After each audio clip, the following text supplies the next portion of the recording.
یہ مضمون چل رہا تھا کہ حضرت ذوالقرنین انتہائی مشرقی حصے کی طرف پہنچے زمین کے، وہ علاقے فتح کرنے کے بعد پھر حضرت ذوالقرنین نے زیادہ تر مفسرین کی رائے کے مطابق شمال کا رخ کیا۔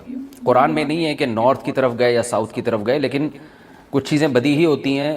آبادی ظاہر ہے اس وقت نارتھ ہی کی طرف زیادہ تھی، ساؤتھ کی طرف آبادی بہت بعد میں دنیا میں آئی ہے، اور اب بھی بہت کم آبادی ہے ساؤتھ کی طرف، تو غالب یہی ہے کہ نارتھ کی طرف حضرت ذوالقرنین گئے۔ قرآن کہتا ہے ثم اتبع سببا حتی اذا بلغ بین السدین، سد کہتے ہیں بند کرنا، کہتے ہیں نا سد باب، اور انسداد دہشت گردی، باب انفعال میں جائے گا تو انسداد یعنی دہشت گردی کو بند کرنا، تو سدین دو سد یعنی دو آڑیں، تو پہاڑ کو آڑ سے تعبیر کیا گیا ہے کیونکہ پہاڑ رکاوٹ بن جاتا ہے ادھر کی آبادی ادھر اور ادھر کی ادھر جانے کے لیے، تو ایک آڑ کی طرح ہوتا ہے۔ تو قرآن کہتا ہے حتی اذا بلغ بین السدین، یہاں تک کہ جب دو پہاڑوں کے درمیان میں پہنچے، وجد من دونہما قوما، تو آپ نے پایا ان دونوں کے پیچھے ایک قوم کو، یا دونوں کے ایک طرف ایک قوم کو پایا۔ لا یکادون یفقہون قولا، ایسی قوم تھی لا یکادون یفقہون قولا، کہ بات سمجھنے کی صلاحیت ہی نہیں تھی اس کے اندر۔ دیکھیں حضرت ذوالقرنین جب مشرق کی طرف گئے تو زبان تو وہاں بھی نہیں آتی ہوگی، وہ الگ زبان ہوگی۔ جب سورج کے مغرب کی طرف گئے زمین کے دوسرے کنارے کی طرف، تو ان کی زبان بھی ذوالقرنین کی زبان سے میچ نہیں کرتی ہوگی، وہاں بھی ترجمان کی ضرورت پڑی ہوگی، لیکن وہاں قرآن نے یہ نہیں کہا کہ وہ بات سمجھتے ہی نہیں تھے۔ لیکن جب نارتھ کی طرف گئے ہیں تو قرآن کہہ رہے ایسی قوم دیکھی پہاڑوں کے پیچھے جو کچھ سمجھنے کی اس میں گویا صلاحیت ہی نہیں تھی، لا یکادون، ان میں کھوپڑی نہیں تھی ان کی، تو اس لیے زیادہ تر مفسرین اس طرف گئے ہیں کہ یہ کوئی وحشی قوم تھی۔ کوئی وحشی قوم ہوتی ہے نا جنگلوں میں جو رہنے والے، جیسے میں نے ایک ولاگ بنایا تھا، مسائی قوم ایک جنگل میں رہتی ہے، تو جنگلی قسم کی قوم تھی، کوئی ہو سکتا ہے پتے وتے جسموں پہ ڈھانپتے ہوں اور بالکل درندوں کی طرح جانوروں کی طرح رہتے ہو، تو اس ٹائپ کی قوم تھی کہ اوپر کھوپڑی ان کی خالی تھی، بات سمجھنے کی صلاحیت نہیں تھی ان میں۔ قالوا یا ذا القرنین، وہ ذوالقرنین سے آ کے کہنے لگے ان یاجوج و ماجوج مفسدون فی الارض، کیا ذوالقرنین آپ اللہ کے نیک بزرگ ہیں، آپ آئے ہیں اللہ اللہ سکھا رہے ہیں لوگوں کو، دین کی دعوت دے رہے ہیں، توحید کی دعوت دے رہے ہیں، تو ایک کام ہمارا کر دیں کہ ایک قوم ہے یاجوج اور ماجوج جس نے زمین میں فساد مچا کے رکھا ہوا ہے۔ اب سوال یہ پیدا ہوتا ہے کہ جب اس قوم میں کچھ سمجھنے کی صلاحیت ہی نہیں تھی تو ان کو یہ کیسے پتہ چل گیا کہ یہ ذوالقرنین اللہ کے نیک بندے ہیں، اور پھر ان سے بات چیت بھی ہوئی اور ذوالقرنین نے ان کو آگے یہ بھی بتایا کہ میں دونوں پہاڑوں کے درمیان سیسا پلائی ہوئی دیوار بنا کے ان پہاڑوں کو بند کر دوں گا، اس میں میرے ساتھ یہ تعاون کرو، تو یہ سب کانورزیشن ہوئی کیسے؟ تو اس کا جواب آسان ہے، ظاہر ہے جتنی بھی بیوقوف قوم ہو کسی نہ کسی طریقے سے، اشاروں سے، ترجمان سے، مختلف طریقوں سے اس کو، تھے تو بہرحال انسان نا، کوئی گدھے گھوڑے یا کوئی بندر تو نہیں تھے انسان۔ تو قرآن کا منشا صرف یہ ہے کہ ان کے ساتھ ذوالقرنین کو سمجھنے اور سمجھانے میں بہت زیادہ پریشانی ہوئی، تو مقصد صرف یہ بتانا ہے کہ بہت ہی کوئی بیوقوف قسم کی قوم تھی۔ تو باقی قرآن پھر جو واقعے کی تکمیل کے لیے پھر بیچ میں بہت ساری چیزوں کو حذف کر دیتا ہے جو غیر ضروری ہوتی ہیں۔ اب عقل مند یہ بات سمجھ جائے گا کہ ذوالقرنین اور ان کے درمیان جو بات چیت ہوئی، اس میں حضرت ذوالقرنین کو بہت زیادہ مشکلات پیش آئیں، ان کی بات کو سمجھنے میں بھی اور سمجھانے میں بھی۔ تو آگے پھر قرآن جو ہے نا کہ جو ان کا جو بڑا مقصد تھا وہ بہرحال حاصل ہو گیا، وہ اشاروں سے ہوا ہو، وہ کوئی ترجمان کے ذریعے ہوا ہو، یا کسی بھی طرح سے ہوا ہو، تو حضرت ذوالقرنین نے بھی کوئی حل نکالا ہوگا نا کہ اس قوم کی بات کو سمجھنے کی ہم کوشش کریں، ان کو بہرحال دین کی دعوت دی ہوگی۔ تو یہ اشکال کا جواب تو یہ ہے، کیونکہ قالو کا مطلب یہاں نہیں ہے کہ آئے انہوں نے ذوالقرنین کی زبان میں بات کرنا شروع کر دی، جو بھی اپنی زبان میں جس طرح سے بھی بات کی، چاہے اشارہ سے کی ہو یا ترجمان کے ذریعے کی ہو۔ دوسری بات یہ ہے کہ انہوں نے حضرت ذوالقرنین کی طاقت کا تو اندازہ لگا لیا تھا کہ یہ اتنے پاورفل ایک لشکر کے ساتھ آئے ہیں اور ان کے پاس اتنا اسلحہ ہے، اتنے گھوڑے ہیں، تو یہ ہنر مند ہیں۔ اور آگے ریکویسٹ انہوں نے اس لیے بھی کی کہ حضرت ذوالقرنین کی بزرگی کا بھی ان کو اندازہ ہو گیا۔ دیکھیے اللہ تعالیٰ نے انسان کی نیچر ایسی بنائی ہے کہ جو نیک لوگ ہوتے ہیں نا، ان کی تقوی اور للہیت کا، ان کی بزرگی کا غیر مسلموں پہ بھی اثر پڑتا ہے۔ ہندوستان میں علماء بتاتے ہیں کہ ہندو مسلمان بزرگوں کے پاس آیا کرتے تھے دعا کرانے کے لیے، اب بھی آتے ہیں۔ انڈیا کے بعض علماء نے ہمیں بتایا کہ ہمارے پاس ہندو بھی آتے ہیں اور کہتے ہیں ہمارے لیے دعا کریں اللہ تعالیٰ سے، کیونکہ ایک لاشعوری طور پر انسان کے ذہن میں یہ بات ہوتی ہے کہ بھئی یہ اللہ والا آدمی ہے۔ جیسے یوسف علیہ السلام جب جیل میں تھے تو غیر مسلم یوسف علیہ السلام کے پاس آئے اور کہنے لگے کہ آپ ہمیں خواب کی تعبیر بتائیں۔ اب سوال پیدا ہوتا ہے کہ بھئی وہ تو غیر مسلم تھے اور یوسف علیہ السلام نمازی پرہیزگار تھے، تو غیر مسلموں کو کیسے اندازہ ہو گیا کہ یہ خواب کی تعبیر بتائیں گے؟ اس کا جواب یہی ہے کہ لاشعوری طور پر اللہ نے دلوں میں ایک ہیبت ڈالی ہوتی ہے پرہیزگار لوگوں کی، ایک روب ڈالا ہوا ہوتا ہے اور ایک عظمت ڈالی ہوئی ہوتی ہے۔ تو یوسف علیہ السلام کے پاس آنے والے لوگوں کو یہ بات معلوم تھی کہ یہ عظیم انسان ہے اور یہ ان کو اللہ تعالیٰ وہ باتیں بتا دے گا جو ہمیں نہیں بتاتا، اللہ ان کو خواب کی تعبیر سمجھا دے گا، ہم نہیں سمجھ سکتے۔ تو یہ ایک لاشعور میں انسان کے ہوتی ہے یہ بات۔ اور بھی اس پہ بہت ساری مثالیں ہیں، لیکن میں پھر وہ ہمارا یہ لیکچر جس کو ہم فوکس کر رہے ہیں وہ رہ جائے گا۔ تو ذوالقرنین کے ساتھ بھی یہی ہوا کہ وہ قوم جنگلی وحشی قسم کی تھی، لیکن ان کو طاقت کا بھی اندازہ ہو گیا اور بزرگی کا بھی اندازہ ہو گیا۔ پھر آ کے انہوں نے درخواست کی۔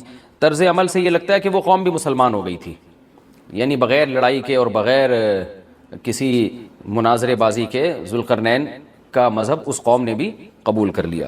تو کیا کہنے لگی حضرت ذوالقرنین سے؟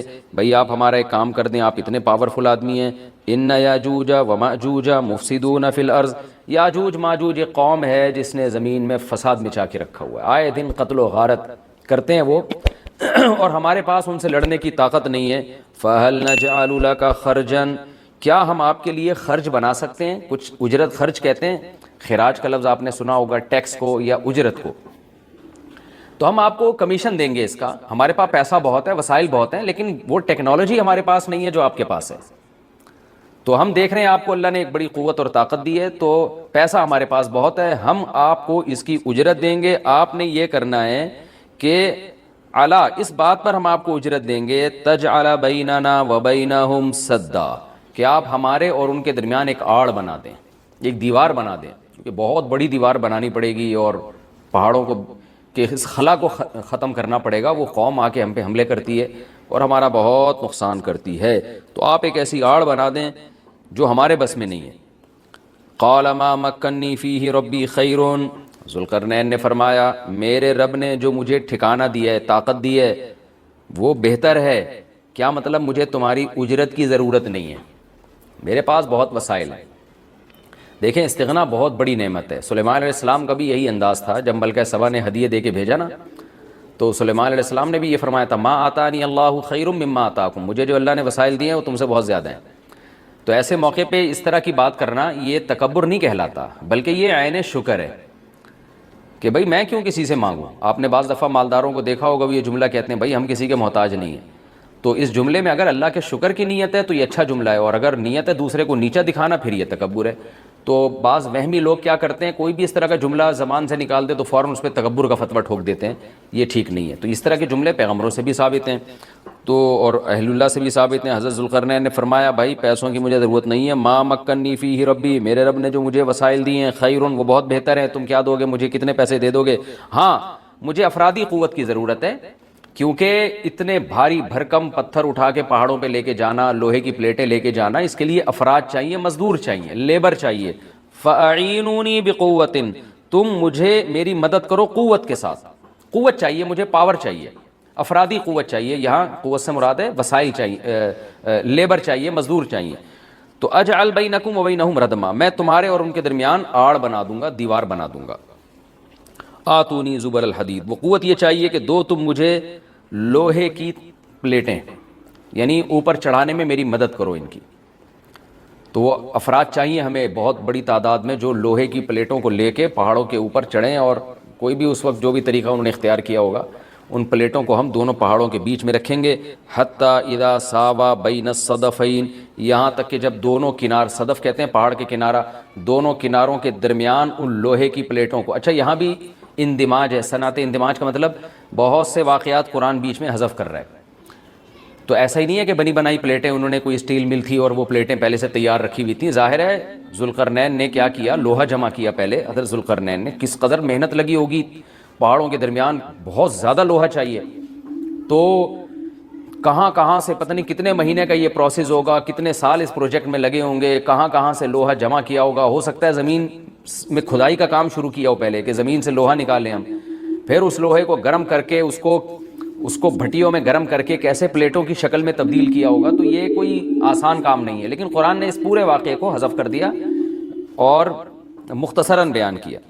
آتونی زبر الحدید، جو لوہے کی پلیٹیں ہم نے تیار کی ہیں وہ لا کے دو، حتی اذا ساوا بین الصدفین، جب ان پلیٹوں کو دونوں پہاڑوں کے بیچ میں ایسے ایسے نصب کرنا شروع کر دیا، ایک پلیٹ آئے پھر دوسری پلیٹ پھر تیسری پلیٹ، یعنی اگر ایسے کر کے پلیٹ لگاتے ہیں تو یہ تو پلیٹ تو بہت ہلکی ہوتی ہے، یاجوج ماجوج اس میں سوراخ کر دیتے یا کچھ بھی اس کو توڑ دیتے یا جلا دیتے، پگھلا دیتے بھٹی کے ذریعے، کچھ بھی کر سکتے تھے، تو پلیٹوں کو ایسے کر کے رکھا گیا کہ چوڑائی میں جو ہے وہ دیوار بنے۔ قال انفخوا، تو ذوالقرنین نے کہا اب ان میں آگ بھڑکاؤ۔ انفخوا کا مطلب پھونک مارنا ہے، لیکن یہاں پھونک سے بھٹی کی جو گرم کرنے کے لیے جو ہوا ڈالی جاتی ہے نا، جو جیسے آپ نے دیکھا ہوگا نا پرانے زمانے میں خواتین جو تھیں وہ بوڑھی مائیں کیا کرتی تھیں، دادیاں، وہ ایک پائپ لے کے نا کوئلوں میں پھونک مارتی تھیں، اس سے کیا ہوتا ہے وہ ٹیمپریچر بڑھتا ہے۔ آج بھی میں نے گاؤں دیہاتوں میں دیکھا ہے بھٹیوں میں کہ وہ ہوا کا پریشر بنانے کے لیے انہوں نے کچھ دیسی قسم کی مشینیں لگائی ہوئی ہوتی ہیں۔ ایک صاحب کو میں نے دیکھا وہ سائیکل کا پہیے پہ پتہ نہیں کون سی مشین لگائی ہوئی ہے، اس سائیکل گھمائے جا رہے ہیں، ادھر سے ہوا نکل رہی ہے اور وہ لوہا پگھلنا شروع ہو گیا۔ تو بھٹی میں جو پہلے زمانے میں ٹیمپریچر بڑھایا جاتا تھا وہ ہوا کا پریشر بڑھا کے ہی بڑھایا جاتا تھا، یا ہو سکتا ہے کوئی گیس ہو جس کا پریشر بڑھانے کو انفخو سے تعبیر کیا جا رہا ہے۔ حتی اذا جعلہ نارا، یہاں تک کہ جب ان پلیٹوں کو بہت زیادہ گرم کر دیا اور آگ کی طرح وہ پلیٹیں بیچ میں نصب کر کے نا آگ کی طرح پگھلنے لگیں، پانی کی طرح وہ پگھلنے لگیں، تو قال آتونی افرغ علیہ قطرہ، جب وہ گرم ہو گئی نا بہت زیادہ تو پہلے سے تانبا پگھلا کے رکھا ہوا تھا۔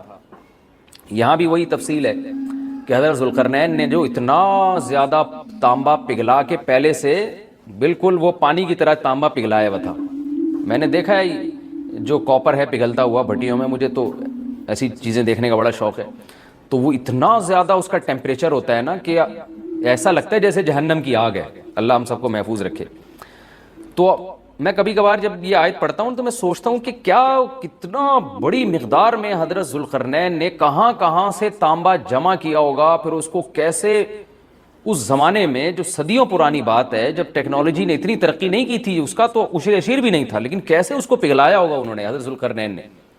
تو وہ کسی دیگڑے میں جناب اتنا زیادہ، پھر دیگ کہاں سے لائے ہوں گے، وہ دیگ تو خود پگھل جائے گی، اس کے لیے مخصوص قسم کی ایک کوئی میٹل ہوتا ہے کہ اس کا ٹیمپریچر اور تانبے کا ٹیمپریچر میں فرق ہوتا ہے، کہ تانبا جس ٹیمپریچر میں پگھلے گا تو اس دھات کو تانبے کو جس دیگ میں ڈالا جائے وہ اس ٹیمپریچر پہ نہ پگھلتا ہو، یا کوئی پتھر کی دیگ ہوگی جو بھی ہوگا، لیکن بہرحال یہ ساری چیزیں محیر العقول ہیں۔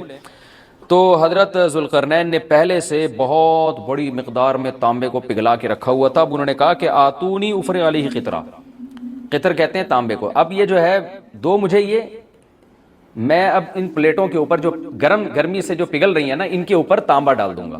یعنی تانبا ڈالنے کا مقصد کیا تھا کہ دونوں پلیٹوں کے درمیان جو خلا ہے وہ پر ہو جائے، اور پلیٹوں کو پگھلانے کا مقصد یہ تھا کہ پلیٹیں اور تانبا آپس میں مکس ہو جائیں، ایک یکجان ہو جائیں وہ، کیونکہ جب ایک چیز گرم کر کے دوسری گرم چیز کے ساتھ ملائی جاتی ہے نا تو وہ اس کے اجزاء ایک دوسرے میں داخل ہو جاتے ہیں اور وہ بالکل یکجان ہو جاتا ہے۔ تو آتونی افرغ علیہ قطرہ، دو مجھے یہ تانبا میں اس کے اوپر انڈیل دوں گا۔ تو وہ دیگیں تانبے کے پگھلا کے پہاڑوں پہ چڑھایا گیا ان دیگوں کو، اور پھر وہ لوہے کی پلیٹوں کے بیچ میں جو خلا تھا نا ان خلا میں وہ تانبے کا جو پگھلا ہوا تانبا تھا پانی کی شکل میں، اس پگھلے ہوئے تانبے کو ڈال دیا گیا، تو وہ یکجان ہو کر ایک بہت مضبوط آہنی دیوار بن گئی۔ فَمَسْطَاعُوا أَن يَظْهَرُوهُ، اب یاجوج ماجوج میں اس کی استطاعت نہیں رہی کہ اس پہ چڑھ سکیں۔ وَمَسْتَطَاعُوا لَهُ نَقْبًا، اور اس دیوار میں نقب کی استطاعت بھی نہیں رہی، کتنا لمبا سوراخ کریں گے اس کو کھود کے، یہ بھی ان کے لیے ممکن نہیں رہا۔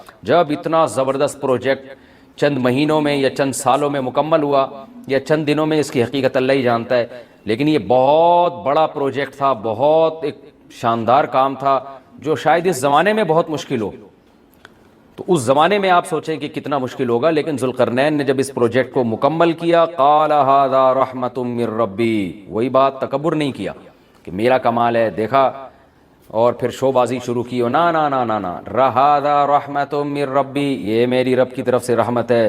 دیکھیں سلیمان علیہ السلام بھی یہی الفاظ تھے نا جب تخت سامنے آ گیا، ھذا من فضل ربی، یہ میرے رب کا فضل ہے۔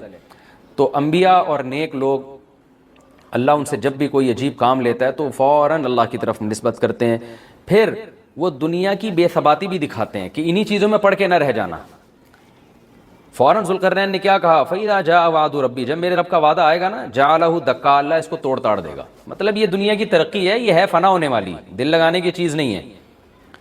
تو ایسا نہ ہو کہ اس سے دل لگانا شروع کر دو اور اسی میں بس کے رہ جاؤ اور اللہ کو بھول جاؤ اور اپنی ترقیوں پہ ناز کرنا شروع کر دو. فَإِذَا جَاءَ وَعْدُ رَبِّي، جب میرے رب کا وعدہ آئے گا، جَعَلَهُ دَكَّا، اسے توڑ تاڑ کے برابر کر دے گا. وَكَانَ وَعْدُ رَبِّي حَقًّا، اور میرے رب کا وعدہ سچا ہے. وعدے سے مراد کیا ہے؟ دونوں مراد ہو سکتے ہیں، یا تو قیامت مراد ہو سکتی ہے کہ قیامت میں سب چیزیں ہی ٹوٹ جائیں گی، یا جو احادیث میں آیا ہے کہ جب یاجوج ماجوج قرب قیامت میں ظاہر ہوں گے تو وہ دیوار ختم ہو جائے گی، یا تو وہ مراد ہے.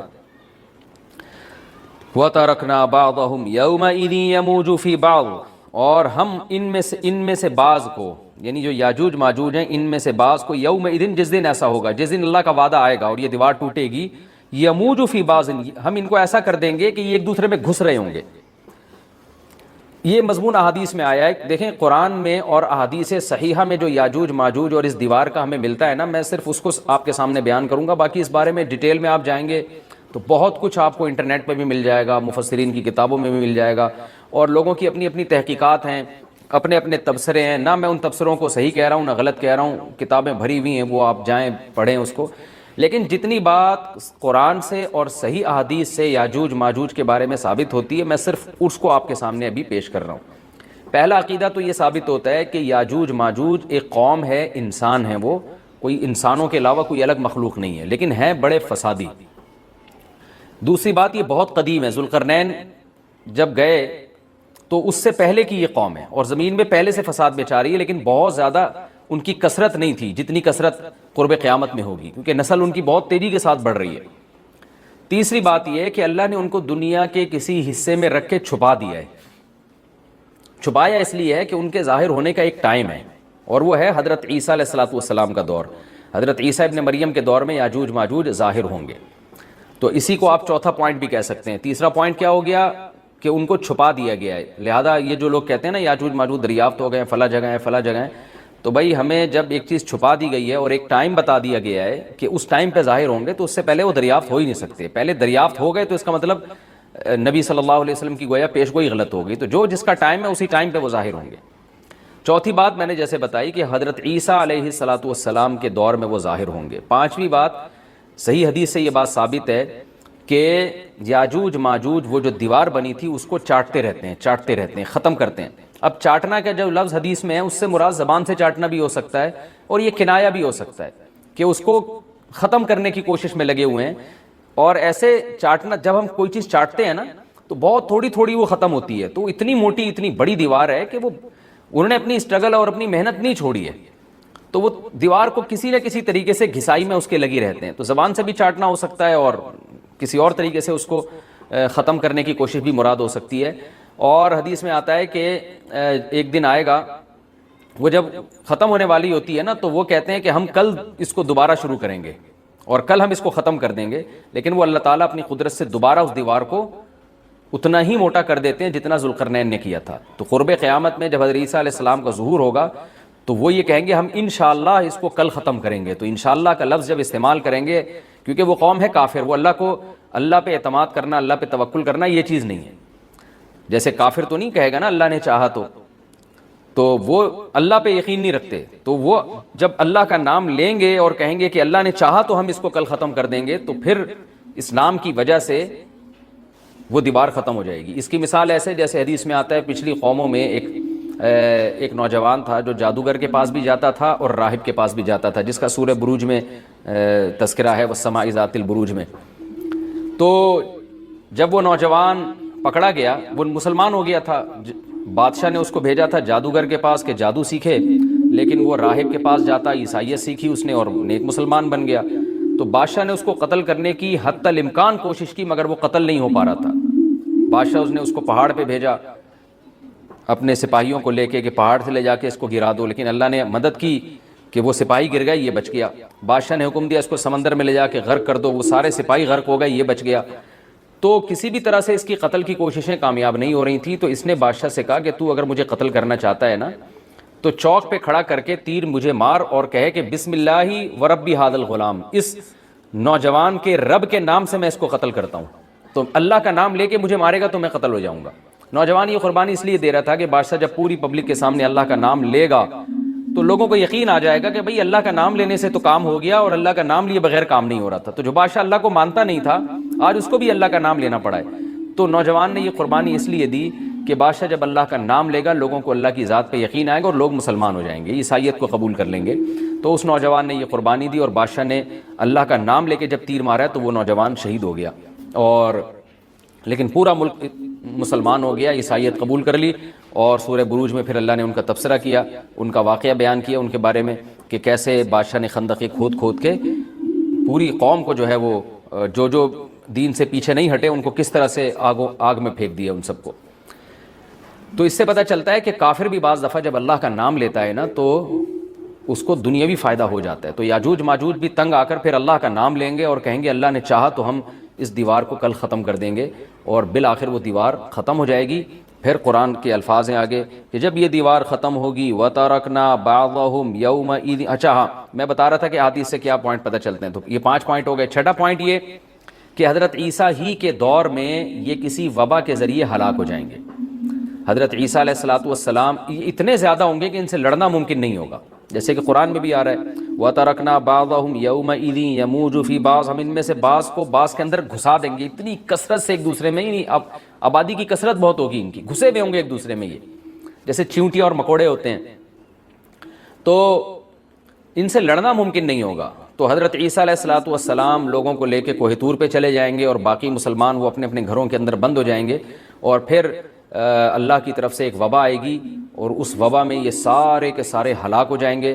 اور پھر جب ہلاک ہو جائیں گے تو اتنی زیادہ ان کی لاشیں زمین پہ ہوں گی، اتنی زیادہ کہ انسانی آبادی ان کی لاشوں سے متعفن ہونا اور بیمار ہونا شروع ہو جائے گی، ان کی لاشوں سے بدبو اٹھے گی، اور ظاہر ہے انسان ہوں گے یہ، تو اس کی وجہ سے جو زمین کا ماحول خراب ہوگا۔ پھر حضرت عیسیٰ علیہ الصلوۃ والسلام اللہ سے دعا مانگیں گے کہ اللہ تعالیٰ ان کو کسی طرح ٹھکانے لگائے، کوئی انتظام کرے۔ تو پھر حدیث میں آتا ہے بارشیں ہوں گی اور سیلاب آئیں گے، اور ان کی لاشیں بہہ بہہ کے پانیوں میں جا کے، سمندروں میں جا کے ختم ہو جائیں گی، اللہ تعالیٰ ان کو اس طرح سے ٹھکانے لگائے گا۔ تو یہ یہاں تک جتنے بھی مضامین ہیں یہ صحیح احادیث سے ثابت ہیں۔ تو قرآن کہتا ہے وَتَرَكْنَا بَعْضَهُمْ يَوْمَئِذٍ يَمُوجُ فِي بَعْضٍ، ہم ان میں سے بعض کو بعض میں چھوڑ دیں گے، بہت کثرت ہوگی۔ وَنُفِخَ فِي الصُّورِ، اور پھر سور پھونکا جائے گا۔ قرآن میں تو یہ کہ سور پھونکا جائے گا، ایسے لگ رہا ہے جیسے فوراً پھونکا جائے گا، مگر احادیث میں تفسیر ہے کہ فوراً نہیں پھونکا جائے گا۔ یاجوج ماجوج قیامت کی نشانیوں میں سے ایک بہت بڑی نشانی ہوگی، یعنی یہ اس بات کی علامت ہوگی کہ اب قیامت بہت قریب ہے۔ تو حضرت عیسیٰ ابن مریم علیہ السلام جب نازل ہوں گے، میں تھوڑی سی ترتیب بیان کر دیتا ہوں کہ جو کیونکہ بات یاجوج ماجوج کی چل رہی ہے تو اس سے منسلک جو واقعات ہیں جو اس دور میں ہوں گے وہ بھی میں اسی لیکچر کے ضمن میں بیان کر دیتا ہوں۔ ہمیں صحیح حدیث سے یہ پتہ چلتا ہے، کہ قرب قیامت میں جب مسلمان بہت قسمہ پرسی میں ہوں گے تو خراسان سے لشکر اٹھے گا۔ خراسان یہ افغانستان اور ایران کا حصہ، اس علاقے کو نبی صلی اللہ علیہ وسلم کے دور میں خراسان کہا جاتا ہے، جس میں قندھار بھی آتا ہے، ایران کا بھی حصہ آتا ہے اس میں۔ تو یہاں سے لشکر اٹھے گا، مجاہدین لڑیں گے بہت بڑی تعداد میں، دنیا میں جہاد ہوگا، مسلمان ظلم کی چکی میں پس کے تنگ آ چکے ہوں گے، اور لڑتے لڑتے حدیث میں آتا ہے اتنی بڑی بڑی لڑائیاں ہوں گی کہ 1/3 مسلمان شہید ہو جائیں گے اس میں، 1/3 مجاہدین جو لڑنے والے ہوں گے، اور 1/3 جو ہوں گے وہ میدان جنگ سے بھاگ جائیں گے، اور 1/3 کو اللہ فتح عطا فرمائے گا۔ تو جو 1/3 میدان جنگ سے بھاگ جائیں گے، نبی صلی اللہ علیہ وسلم نے فرمایا ان کی توبہ کبھی قبول نہیں ہوگی۔ جو 1/3 شہید ہو جائیں گے وہ افضل ترین شہداء ہوں گے اس وقت کے، اور 1/3 کو اللہ تعالیٰ غلبہ عطا فرمائیں گے۔ ایک واقعہ تو ہمیں قرب قیامت میں نبی صلی اللہ علیہ وسلم سے یہ ملتا ہے صحیح حدیث سے۔ دوسرا ہمیں یہ ملتا ہے کہ قرب قیامت ہی میں مسلمان قسمہ پرسی کا شکار ہوں گے، تو تلاش کریں گے حضرت مہدی کو، کیونکہ حضرت مہدی وہ شخصیت ہیں جن پہ تمام نیک لوگ جمع ہو جائیں گے اور وہ مسلمانوں کی میدان جنگ میں کمانڈ کریں گے، جہاد میں کمانڈ کریں گے۔ تو ان کو بیت اللہ میں تلاش کیا جائے گا، وہ رسول اللہ صلی اللہ علیہ وسلم کی اولاد میں ہوں گے، اور لوگ ان کو پہچان لیں گے، اہل اللہ پہچان کر ان کو اپنا امیر بنائیں گے، اور ان کی قیادت میں پھر لڑائی اور جہاد شروع ہوگا۔ اور یہ لڑائی جب دمشق میں لڑائی ہو رہی ہوگی تو دمشق میں عصر کی نماز کے وقت حضرت مہدی، میں نے جو یہ کہا کہ دمشق میں لڑائی ہو رہی ہوگی، مقصد یہ نہیں ہے کہ دمشق کوئی میدان جنگ بنا ہوا ہوگا، مقصد یہ ہے کہ وہ مجاہدین کا لشکر دمشق میں ہوگا عصر کی نماز کے وقت، لڑائی چاہے کسی اور میدان میں ہو رہی ہو، لیکن حدیث میں ہمیں دمشق کا تذکرہ ملتا ہے، تو دمشق میں حضرت شام کا تذکرہ ملتا ہے، اور جو قرائن ہمیں ملتے ہیں وہ دمشق کی ایک خاص مسجد ہے، وہ مسجد حضرت مفتی تقی عثمانی صاحب اور مفتی رفیع عثمانی صاحب نے اس کو ہائی لائٹ بھی کیا، لیکن وہ یقینی نہیں ہے، یہ خوب سمجھیں، انہوں نے اس کا بھی تبصرہ کیا ہے کہ اس کے بارے میں کوئی یقین نہیں ہے۔ تو حضرت مہدی عصر کی نماز پڑھا رہے ہوں گے، لوگ امامت میں آپ کے پیچھے کھڑے ہوں گے، یہاں تک کہ مسجد کے مینار پر، آج بھی وہ مینار موجود ہے جس کے بارے میں غالب گمان ہے کہ یہ وہ مینار ہے جہاں حضرت عیسیٰ علیہ السلام نازل ہوں گے، غالب گمان کے درجے میں کہا جا سکتا ہے، ورنہ پھر اسی کے اڑوس پڑوس میں کوئی مسجد ہوگی۔ میرا اگر شام جانا ہوا تو انشاءاللہ میں ارادہ ہے کہ میں ولاگ میں اس مسجد کا بھی تذکرہ کروں گا، اس جگہ کا بھی تذکرہ کروں گا، لیکن میں پہلے یہ بات بتا دوں کہ وہ 100% یقینی نہیں ہے، ایسا نہ ہو کہ اس مسجد کے مینار پہ چڑھ کے لوگ جو ہے وہ اس کے کوئی مینار کو ہی چاٹنا شروع کر دیں تبرک کے طور پہ۔ تو عصر کی نماز کا ٹائم ہوگا، حضرت عیسیٰ ابن مریم علیہ الصلاۃ والسلام فرشتوں کے کندھوں پہ ہاتھ رکھ کے نیچے اتریں گے نماز کے ٹائم پہ، یعنی آسمان سے مینار تک آئیں گے، اور پھر مینار سے آپ کے لیے سیڑھیاں لگائی جائیں گی، سیڑھیوں کے ذریعے مینار سے نیچے اتریں گے اور لوگ ان کو پہچان لیں گے۔ حضرت مہدی ان کو امامت کے لیے آگے کریں گے کہ آپ اللہ کے ایک پیغمبر ہیں، آپ نماز پڑھائیے، حضرت عیسیٰ علیہ السلام انہی کو آگے رکھیں گے، اور اس طرح کا مفہوم ہے حدیث میں کہ اللہ نے اس کام کے لیے آپ کو ہی منتخب کیا۔ کیا مطلب یہ امامت اس امت کا حق ہے؟ تو حضرت عیسیٰ ابن مریم علیہ الصلاۃ والسلام کا جو کام ہوگا وہ جہاد ہے اور یہودیوں سے انتقام لینا، کیونکہ یہودیوں نے اپنے خیال میں حضرت عیسیٰ کو قتل کیا تھا، تو اللہ نے یہودیت ہی کے خاتمے کے لیے اور دجال کے خاتمے کے لیے عیسیٰ ابن مریم کو نازل کیا ہے۔ حضرت مہدی سے پہلے ہی دجال ظاہر ہو چکا ہوگا۔ دجال کے بارے میں حدیث میں آتا ہے کہ ہر پیغمبر نے اپنی امت کو دجال کے فتنے سے ڈرایا ہے۔ اچھا، یہ دجال ایک ایسی شخصیت ہے جس کا یہودی انتظار ہم سے زیادہ کر رہے ہیں، کیونکہ یہودی اس کو اپنے لیے نجات دہندہ سمجھتے ہیں، جبکہ حدیث میں آتا ہے کہ دجال کانا ہوگا اور اس کا خدائی کا دعویٰ ہوگا، اس کے پاس کچھ ایسی طاقتیں ہوں گی کہ مردے کو زندہ کر دے، زندہ کو مار دے، ایک طرف اس کے باغ ہوگا، ایک طرف اس کے آگ ہوگی، جو اس پر ایمان لائے گا اس کو باغ میں داخل کرے گا، اور جو اس پر ایمان نہیں لائے گا اس کو آگ میں داخل کرے گا۔ اور رسول اللہ صلی اللہ علیہ وسلم نے فرمایا اس کی جو آگ ہے حقیقت میں وہ جنت کا باغ ہوگا، اور اس کا جو باغ ہے حقیقت میں وہ جہنم کی آگ ہوگی۔ تو جو نبی کی باتوں پہ یقین کرتے ہیں وہ دجال کے فتنے سے محفوظ رہیں گے، اور حدیث میں سورہ کہف کی بھی تلاوت کا حکم ہے، جمعے کے دن جو کہف کی تلاوت کرتا ہے اللہ اس کو دجال کے فتنے سے محفوظ رکھتا ہے۔ اب آپ دیکھیں یہ سورہ کہف میں ہی قیامت کی علامات کا تذکرہ ہے نا، تو شاید اسی وجہ سے کیونکہ جو سورہ کہف پڑھتا رہے گا وہ یاجوج ماجوج کے واقعات بھی پڑھتا رہے گا اور اللہ کی قدرت کے واقعات بھی پڑھتا رہے گا، تو دجال کے فتنے سے اللہ اس کو اس برکت سے بچا کے رکھیں گے، فتنے سے محفوظ رکھیں گے۔ تو وہ ایسی طاقتیں دکھائے گا، بے وقوف لوگ اس پہ ایمان لے آئیں گے۔ حدیث میں آتا ہے کہ کانا کبھی بھی خدا نہیں ہو سکتا، نہیں اس کی تو ایک آنکھ ہوگی نہیں، لیکن بے وقوف لوگ اس کے یہ کچھ ظاہری کمالات دیکھیں گے، یہ نہیں دیکھیں گے کہ یہ تو شکل بھی اس کی اچھی نہیں ہے، یعنی خدا کم از کم جمال والا ہوتا ہے نا، یہ تو ہے بھی کانا، اور اس کے بڑا بڑا کافر بھی لکھا ہوا ہوگا واضح طور پر، جس سے پتہ چلے گا۔ لیکن احمق اور بیوقوف لوگ جیسے روحانی عاملوں کے کچھ شعبدے دیکھ کر ان پہ سے متاثر ہو جاتے ہیں نا، روحانی عاملوں کے شعبدے دیکھ کے، تو ایسے ہی دجال کے شعبدے دیکھ کے متاثر ہوں گے۔ تو بہت لوگوں کو، خلقت کو، بہت بڑی امت کو گمراہ کرے گا دجال، اہل اللہ کو اللہ تعالیٰ اس کے فتنے سے محفوظ رکھے گا۔ پھر حضرت عیسیٰ ابن مریم جب نازل ہوں گے تو وہ دجال کو قتل کریں گے۔ حدیث میں آتا ہے کہ نیزے کے ذریعے گھوڑے پہ بیٹھ کے قتل کریں گے۔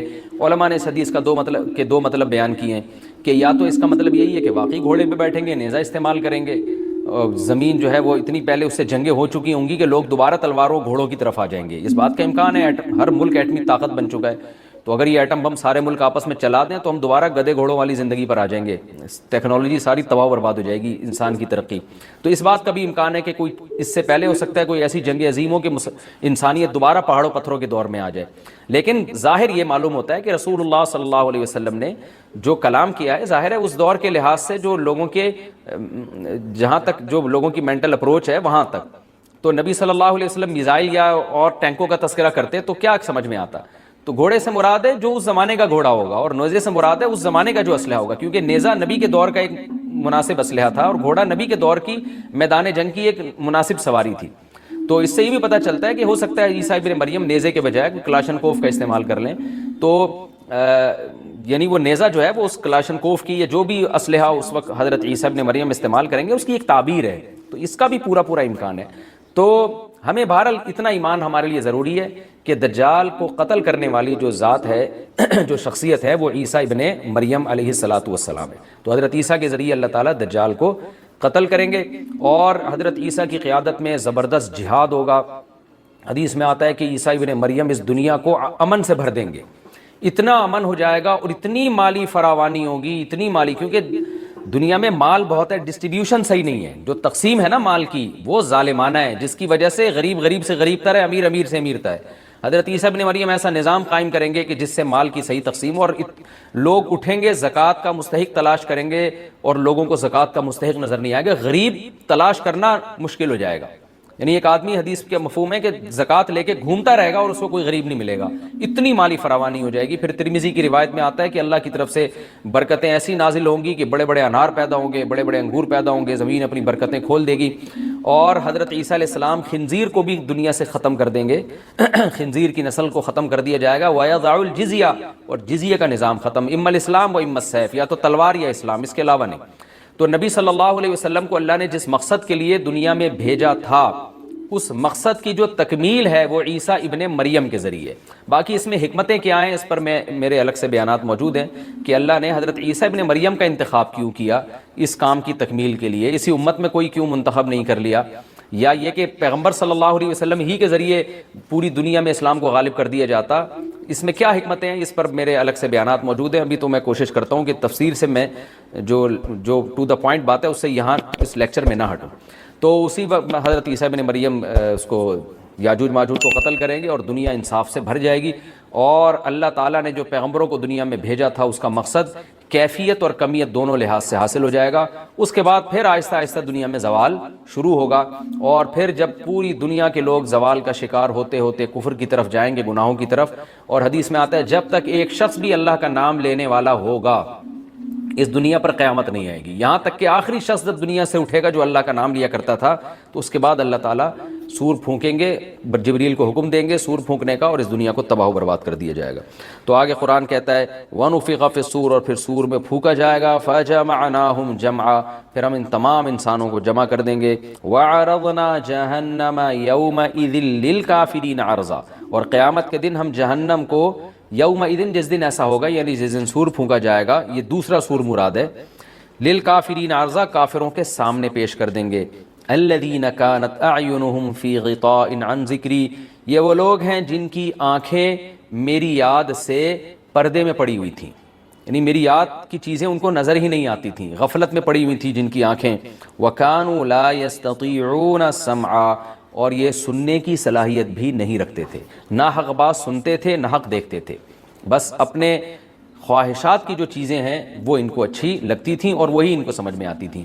تو یہ ہمارا رکوع الحمدللہ کمپلیٹ ہو گیا. اس رکوع میں ہمیں بہت سارے اسباق ملتے ہیں، میں نمبر وار اس کو مختصراً بیان کر دیتا ہوں. پہلی بات تو یہ کہ دیکھیں اللہ تعالیٰ نے کیسے کیسے بادشاہ دنیا میں بھیجے ہیں اور کتنے پاورفل بادشاہ. حضرت ذوالقرنین کا نام ہی قرن والا، دو کناروں والا، زمین کے بہت بڑے حصے کو حضرت ذوالقرنین نے فتح کیا. اور اللہ کے نیک بندے کیسے اللہ کے راستے میں لڑتے رہے ہیں. تو یہ جو لوگ بیٹھ جاتے ہیں نا بس عبادت کرو اور لڑائی وڑائی اسلام میں ہے ہی نہیں، یہ دنیا میں کوئی بھی عقل مند اس نظریے کا حامی نہیں ہوگا. تو طاقت اور قوت کی اسلام میں بہت زیادہ اہمیت ہے. اس سے ہمیں یہ بھی پتہ چلتا ہے کہ اپنے ملک کی، خاص طور پر اسلامی ملک کی جو فوجی قوتیں ہیں، جو فوجی طاقتیں ہیں، ان کی ہمیں قدر کرنی چاہیے. کیونکہ اگر کوئی بھی ملک عسکری لحاظ سے کمزور ہو جائے، کیونکہ اللہ تعالیٰ تو جو عسکری لحاظ سے طاقتور قومیں تھیں اللہ نے ان کا کتنا تذکرہ کیا، ہاں وہ اللہ کے باغی نہ ہوں. تو اسلامی ملک میں کوئی بھی اسلامی کنٹری ہے، چاہے سعودی عرب ہے، چاہے پاکستان ہے، چاہے ترکی ہے، کوئی بھی اسلامی کنٹری ہے، اس کی فوج کی قدر کرنی چاہیے، کیونکہ اسی کی وجہ سے ملک کا بارڈر محفوظ ہوتا ہے. اگر مسلمان عسکری لحاظ سے کمزور ہونا شروع ہو جائیں تو کافر ہمیں گاجر مولی کی طرح کاٹنا شروع کر دیں، اسلام دشمن قوتیں ہمیں کھا جائیں، ختم کر دیں ہمیں کھا کے. تو نیک قوتوں کو اپنی بقا کے لیے ہمیشہ سے ایک اسلحے کی اور طاقت کی ضرورت رہتی ہے. اس کی اہمیت اسلام میں بہت زیادہ ہے. موسیٰ علیہ الصلوۃ والسلام کے بعد کتنے بڑے بڑے جنگی کمانڈر پیدا ہوئے. ذوالقرنین کا اللہ نے کیسا تذکرہ کیا. ذوالقرنین کی عبادت کا کہیں بھی تذکرہ نہیں، حالانکہ وہ بڑے عبادت گزار بھی تھے. داؤد علیہ السلام کی عبادت کا تذکرہ بھی ہے، ان کی تلوار اور طاقت کا تذکرہ بھی ہے. تو اللہ تعالیٰ جہاں عبادت کا تذکرہ کرتے ہیں تو طاقت اور قوت کا بھی تذکرہ کرتے ہیں. اس سے عسکری لحاظ سے اپنے آپ کو مضبوط کرنے کی اہمیت کا ہمیں پتہ چلتا ہے کہ اسلام میں اس کی بڑی اہمیت ہے. تو کسی بھی اسلامی ملک کی فوج کا مورال کسی بھی لحاظ سے ڈاؤن نہیں ہونا چاہیے, اور عسکری لحاظ سے وہ کسی بھی لحاظ سے کمزور نہیں ہونی چاہیے, اور اس کو چاہیے کہ اعدوا لهم ما استطعتم من قوہ پر عمل کرے, کہ قرآن کہہ رہا ہے روز بروز اپنی طاقت اور قوت میں اضافہ کرنے کی کوشش کرو. اس سے مسلم قوم کو کبھی بھی غافل نہیں ہونا چاہیے, اور کوئی بھی ایسا کام جس سے مسلمان قوتیں اور طاقتیں کمزور ہونا شروع ہو جائیں, اس کام سے ہمیں بچنا چاہیے. دوسری بات ہمیں یہ پتہ چلی کہ اللہ تعالیٰ نے اہل اسلام کے ذمے پوری دنیا کی ذمہ داری لگائی ہے, کسی ایک ملک کی نہیں. جتنے بھی پیغمبر آئے ہیں جب وہ دنیا فتح کرنا شروع کی ہے تو کہیں رکے نہیں ہیں وہ کہ بھئی یہاں تک, اس سے آگے نہیں جانا. ان کی صلاحیت ہی ختم ہو گئی ہو, وسائل ہی ختم ہو گئے ہوں تو الگ بات ہے. تو پوری دنیا ہے جس میں اللہ کے دین کو غالب کرنا ہے. اب اس کا طریقہ کیا ہوگا؟ ظاہر ہے جو جس زمانے میں سوٹیبل طریقہ ہو وہ اختیار کیا جائے گا. تو حضرت ذوالقرنین پہلے انتہائی مشرق کی طرف گئے ہیں, جہاں سورج نکلتا ہے تو وہاں سے جہاں سے آبادی شروع ہو رہی ہے, اور ان کا خیال تھا کہ اب آگے آبادی نہیں ہے, تو پھر جا کے اسٹاپ کیا ہے. مغرب میں بھی ایسے ہی, شمال میں بھی ایسے ہی. تو ہمیں جب دیکھتے ہیں کہ جب صحابہ کرام نے دنیا فتح کرنا شروع کی ہے تو ہمیں مسلمان کمانڈروں میں بھی ایسے واقعات ملتے ہیں کہ وہ علاقے فتح کرتے کرتے سمندر کے کنارے پہنچے, اور انہوں نے سمندر کو دیکھ کے کہا کہ تیرے آگے بھی آبادی ہوتی نا تو ہم اللہ کا کلمہ وہاں بھی بلند کرتے. تو یہ دور تھا مسلمانوں کا, اور یہ عیسیٰ ابن مریم دوبارہ پھر وہی کریں گے, پوری دنیا کو فتح کریں گے. تو حضرت ذوالقرنین کے اس واقعے سے پتہ چلتا ہے کہ پوری دنیا کی ذمہ داری اللہ نے ہمیشہ سے اہل اللہ پہ لگائی ہے, اور وہ پوری دنیا میں اللہ کے دین کو غالب کرنے کی کوشش میں ہمیشہ سے لگے رہے ہیں. تیسری بات ہمیں پتہ چلتی ہے کہ اسباب اور وسائل کی اہمیت. حضرت ذوالقرنین نے جب اتنا پہاڑوں کے بیچ میں اتنا یعنی لوہے کی پلیٹیں لگا کے تانبا پگھلا کے آہنی دیوار بنائی ہے تو خوش ہوئے ہیں, ھذا رحمت من ربی, یہ میرے رب کی رحمت ہے. تبھی تو اللہ کا شکر ادا کیا نا, خوشی پہ شکر ادا کیا جاتا ہے. تو اس سے یہ بھی پتہ چلتا ہے کہ سائنس اور ٹیکنالوجی, دیکھیں یہ کام ٹیکنالوجی کے بغیر ممکن نہیں تھا. تبھی تو اس قوم نے کہا نا ذوالقرنین سے کہ ہم پیسے آپ کو دیں گے, لیکن ہمارے پاس وہ وسائل نہیں ہیں, وہ ٹیکنالوجی نہیں ہے ہمارے پاس. اور بظاہر ایسا لگتا ہے کہ ان کے پاس لوہا بھی تھا, تانبا بھی تھا, کیونکہ حضرت ذوالقرنین اب یہ تو نہیں ہے نا کہ زمین کے مشرق کی طرف دوبارہ لوہا جمع کرنے گئے ہوں, تو وہیں سے جو کچھ ہوگا نکالا ہوگا. تو وسائل اس قوم کے پاس تھے, ٹیکنالوجی نہیں تھی کہ اس لوہے کو اور اس تانبے کو پگھلا کے دونوں پہاڑوں کے بیچ میں پلیٹیں کیسے بنانی ہیں اور ان کو کیسے ان کے بیچ میں تانبا کر کے کہانی دیوار بنائی ہے, یہ ٹیکنالوجی ان کے پاس نہیں تھی. تو اس سے ہمیں ٹیکنالوجی کی ویلیو کا بھی پتہ چلتا ہے. آج مسلمان اس میں بھی بہت پیچھے چلے جا رہے ہیں اور اس کو مذہب سمجھنا شروع کر دیا ہے, تو یہ بات بھی غلط ہے. حضرت ذوالقرنین نے اتنی طاقت اور قوت کا استعمال کیا اور اتنے زبردست طریقے سے اس وقت جو بھی اس سوٹیبل ٹیکنالوجی تھی اس کا استعمال کر کے دو پہاڑوں کے بیچ کے راستے کو بند کر دیا, اور اس پہ خوشی منائی حضرت ذوالقرنین نے. یہ نہیں کہا کہ بھئی اس سے کچھ بھی نہیں ہوتا, اصل میں تو بس انسان کو چاہیے کہ وہ اللہ اللہ کیا کرے بیٹھ کے, اور یہ کیا اللہ سے بس مدد مانگو, اللہ ہی. یاجوج ماجوج کے بارے میں ان کو کہہ دیتے ذوالقرنین کہ تم سب رات کو تہجد میں اٹھ کے دعائیں مانگو, اللہ یاجوج ماجوج سے تمہیں بچا لے گا. نہ حضرت ذوالقرنین نے کہا دعائیں بھی مانگو, یقیناً حکم دیا ہوگا دعائیں مانگنے کا, لیکن ہم پورے اسباب اور وسائل استعمال کریں گے, لوہے کی پلیٹیں بنائیں گے, تانبے کو پگھلائیں گے, اوپر چڑھائیں گے, اور اس طرح سے پوری مضبوط دیوار بنائیں گے. آج مسلمان ہاتھ پہ ہاتھ رکھ کے بیٹھ گیا ہے اور وظیفوں میں اور جو ہے بس وہ چند صبح شام کے وظیفے پڑھ کے وہ سمجھتا ہے کہ ساری دنیا کے سارے مسائل کا حل اس سے ہو جائے گا. ایسا نہیں ہے, آپ کو بہت زیادہ ترقی کرنی ہے, بہت زیادہ اسباب و وسائل میں آپ کو غیر مسلموں سے آگے نکلنا ہے. جیسے کہ قرون اولیٰ کا مسلمان نکلا تھا, تبھی اللہ نے اس کے لیے دنیا میں فتوحات کے دروازے کھولے تھے. تو اللہ ہمارے لیے فتوحات کے دروازے جب ہی کھولے گا جب ہم عبادت کے ساتھ ساتھ سائنس اور ٹیکنالوجی کے میدان میں بھی آگے بڑھنے کی کوشش کریں. اور ہمیں قرب قیامت کی علامتیں بھی اس رکوع میں پتہ چلتی ہیں. ہمارا رکوع کمپلیٹ. ابھی میرا ایک نیا بیان اپلوڈ ہوا ہے, پتہ نہیں نہار میں پانی یا کھانے کے بعد پانی, اس پہ بعض لوگوں نے بہت بولا یہ مفتی بھی ہے, ڈاکٹر بھی ہے, حکیم بھی ہے, پتہ نہیں کیا کیا بننے کی کوشش کرتا ہے. سمجھ رہے ہو؟ اس کا جواب یہ ہے کہ اگر کوئی آپ سے پوچھے کہ اسلام میں کتنی نمازیں فرض ہیں تو آپ کیا جواب دو گے؟ 5. آپ یہ بولے گے مفتی صاحب سے پوچھو. بولے گے بھائی یہ تو کامن سینس کی باتیں ہیں, اس کے لیے کھوپڑی ہونی چاہیے. ٹھیک ہے نا؟ تو بالکل ایک, بلکہ کوئی مفتی اگر کہ 5 کے بجائے 4 فرض ہے تو مفتی یہ کوئی ریسرچ سے اس کا تعلق نہیں ہے, بالکل 2 اور 2 4 کی طرح واضح ہے. ختم نبوت کا عقیدہ, تقدیر کا عقیدہ, یہ توحید کا عقیدہ, اس میں عالم مفتی ہونا ضروری نہیں ہے. ایک اور اشکال کا جواب دوں گا جو میں نے کہا تھا نا قرآن بہت آسان ہے، یہ مجھے یاد دلانا، پھر میں انشاءاللہ سورہ ملک پہ چلتے ہیں. اس کا تعلق مفتی ہونے سے نہیں ہے، یہ تو ہر بچے کو پتا ہوتا ہے. پہلا کلمہ طیب لا الہ الا اللہ، کلمہ شہادت، یہ بیسک چیزیں ہیں. تو اسی طرح یاد رکھو میڈیکل سائنس یا صحت کے حوالے سے کچھ چیزیں ایسی ہیں جو فطرت نے انسان کو خود سکھا دی ہیں، اس میں ڈاکٹر سے مشورہ لینے کی ضرورت نہیں ہے. ڈاکٹروں کے پاس جاؤ گے تو معاملہ پیچیدہ بنا دیں گے وہ. تو میں نے وہ بیان کیا تھا بھائی پانی اتنا پیو جتنی پیاس لگ رہی ہے، خام خام میں پانی پھوڑنے کی ضرورت نہیں ہے. یہ پانی کتنا پینا ہے یہ آپ کی باڈی آپ کو بتائے گی، یہ ڈاکٹر صاحب نہیں بتائیں گے. کوئی بیماری ہو تو ایک الگ بات ہے، بعض بیماری میں ایک چیز کی مقدار بڑھا دی جاتی. نارمل جو نوجوان اسی طرح نہار منہ پانی پینا، کتنے لوگ ہیں صبح صبح اٹھ کے 3-3 4-4 گلاس پی رہے ہیں. تو نہار منہ کیوں پی رہے ہو؟ جب پیاس نہیں لگ رہی تو کیوں پی رہے ہو پانی بھائی؟ کہنے ڈاکٹر نے کہا ہے کہ اس کے یہ فائدے. او بھائی جان پانی اللہ کی قسم ایسی چیز نہیں ہے جو انسان ڈاکٹر سے پوچھ کے پیے کہ کب پینا ہے. اور یہ تو آدم، یہ تو اتنی تو کھوپڑی ہونی چاہیے سوچنے کے لیے.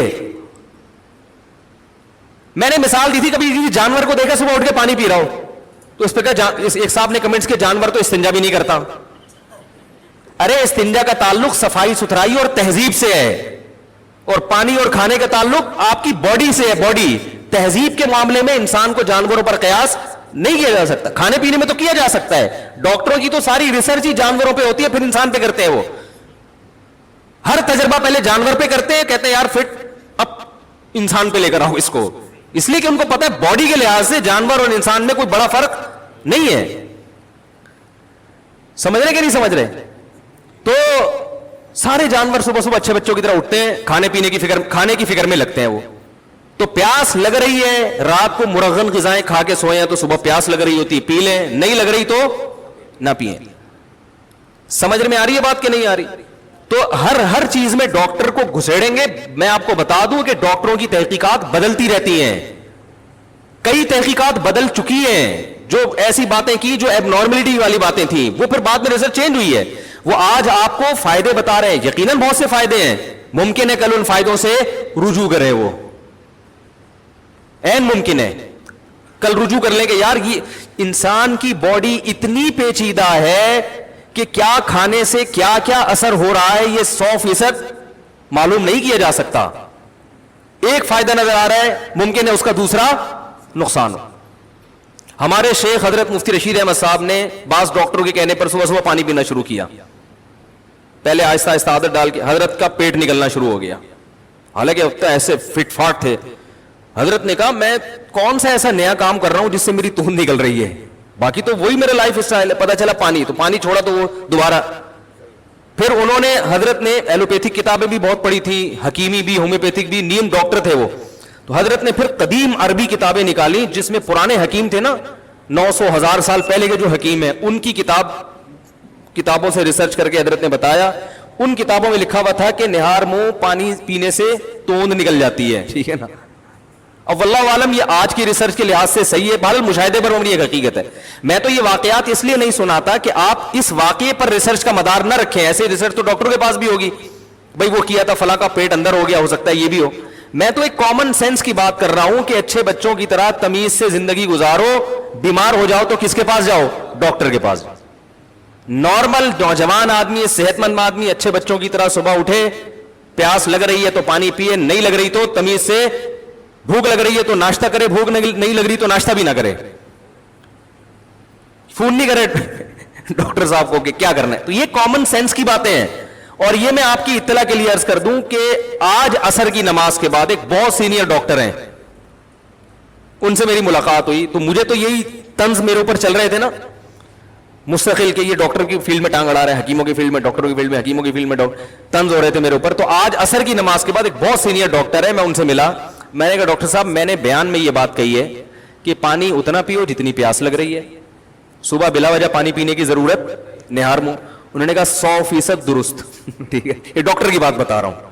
بڑے بوڑھا ڈاکٹر ویسے بھی زیادہ پڑھا لکھا ہوتا ہے، وہ کافی لوگوں کو قبرستان پہنچانے کے بعد جا کے اس مقام تک پہنچا ہوتا ہے کہ اب وہ تجربہ بھی تو ہوتا ہے نا، ایک مزاح کر رہا ہوں، تجربہ بھی تو ہوتا ہے نا. انہوں نے کہا کہ ان کے الفاظ ہیں فطرت کے کاموں میں ٹانگ نہیں اڑانی چاہیے. یہ ان کے الفاظ بیان کر رہا ہوں.